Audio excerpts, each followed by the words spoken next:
Hi there, it's Julianne, and I am here to walk you through how to complete your exclusive buyer brokerage agreement. You need this signed before you take your clients out, really before you're giving them valuable information. And we're here to talk about how to fill that in. So let me share with you my screen and let's walk through it together, shall we? So first of all, please notice at the very top of this, it says, state law prohibits broker from representing buyer as a client without first entering into a written agreement with the buyer. So this is really an important point. If people are giving you pushback, well, nobody else asked me to sign something. Well, state law prohibits us from representing you unless we have something written. So even if you get it signed for a couple of days, it's better than not having it signed at all. What we want them to understand is that we are business owners and that we have a code of ethics that we follow. And more importantly, that we are there to represent them.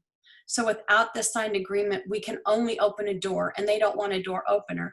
They want somebody that's going to represent them and give them information, as much information about the property as possible. So what we're going to do first is you're going to fill in the name of the client or clients, and the broker is Keller Williams Atlanta North. It doesn't have to say Realty, it can say just Atlanta North. And then don't forget to put in the date of when this was signed, okay? And number two, you're gonna have your start date, which would be today's date, and the ending date. Now keep in mind, your ending date is gonna vary. If you've got somebody that is working on some credit and might be a little bit of time, you might have it be 3, 4, maybe 6 months. If this is somebody that I know needs to get into a property, assuming that we can find them something, you know, if the market is too strong, I'm gonna put no more than 3 months, because I want them to understand that it's a subliminal message that we're here to get busy and to find them their new home. So I typically make the ending date shorter, okay? Number three, you are checking independent contractor, because that's what we are. Number four, you are checking sub-agency. It is the only agency not offered by our brokerage. As a newer agent, we do not want you to do dual agency. We are allowed to, but under certain circumstances, and you really need your broker to be involved and to understand if you are moving into that. So just know we're not doing this one, and we'd prefer you not to do this one. If you want to check it because you're not going to be doing it, that's perfectly fine.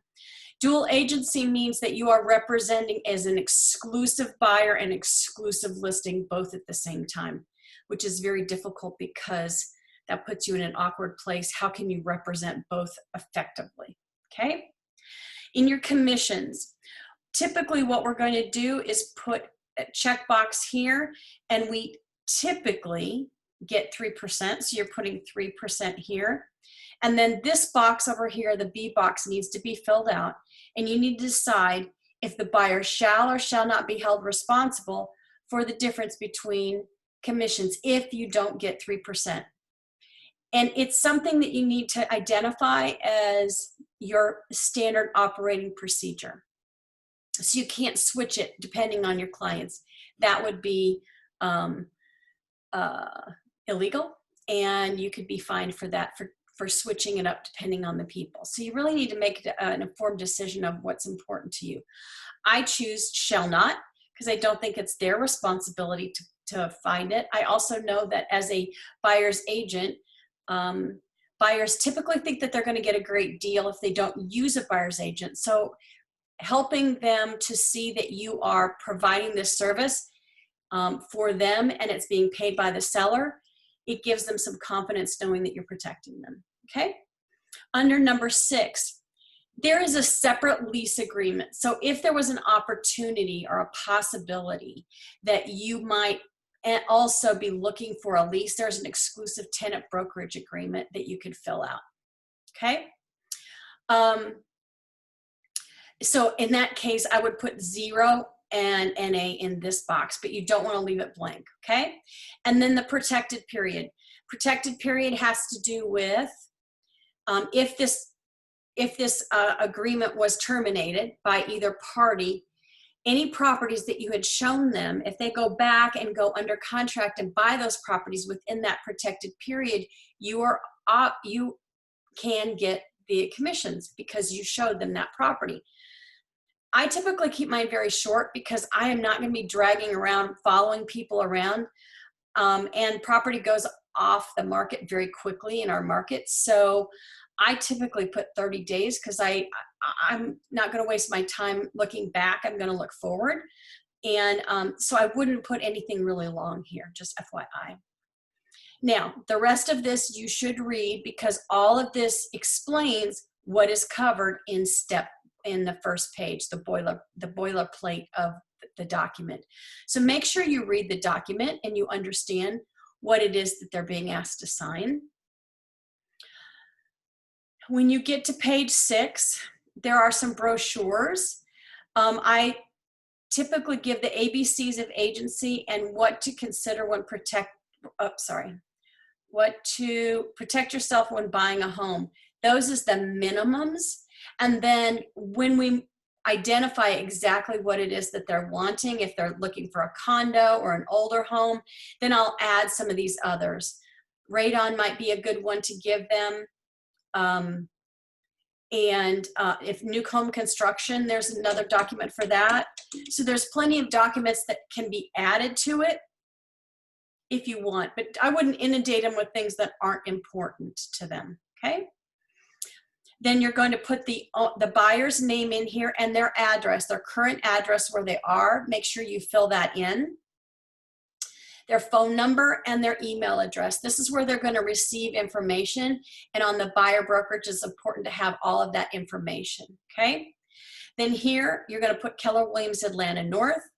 Our MLS code is KWEC01, and the brokerage firm license number is H-62960. Then your name, the broker's phone number is 770-509-0700, and our address is 3730 Roswell Road, Suite 150. That's Marietta, Georgia, 30062. Then you're going to want your phone number in here, okay? Your email address, your license number,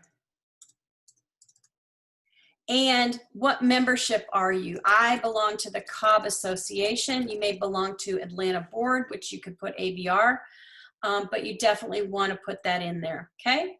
Now, if you're having them fill it out online, you can either fill in this information here and save and close it, and then add an initial box down here for them to initial once they've signed. Or when you leave these blank, and when you go into your DocuSign, you can have them complete them. But I will tell you, most people don't know what to put in here and they'll put the wrong information. So it might be better if you go ahead and fill it in with the time of day and then have them initial to acknowledge that they've got a copy of it. And basically, that's a buyer brokerage agreement. Okay? Again, it's important, if you go back to the top, state law prohibits brokers from representing a buyer as a client without first entering into an agreement with the buyer. So you want these signed, and by doing so, people will have a relationship with you. They'll know that they're in business with you, and you're going to be treated more like a serious person versus a door opener. Okay? Awesome. Go get them.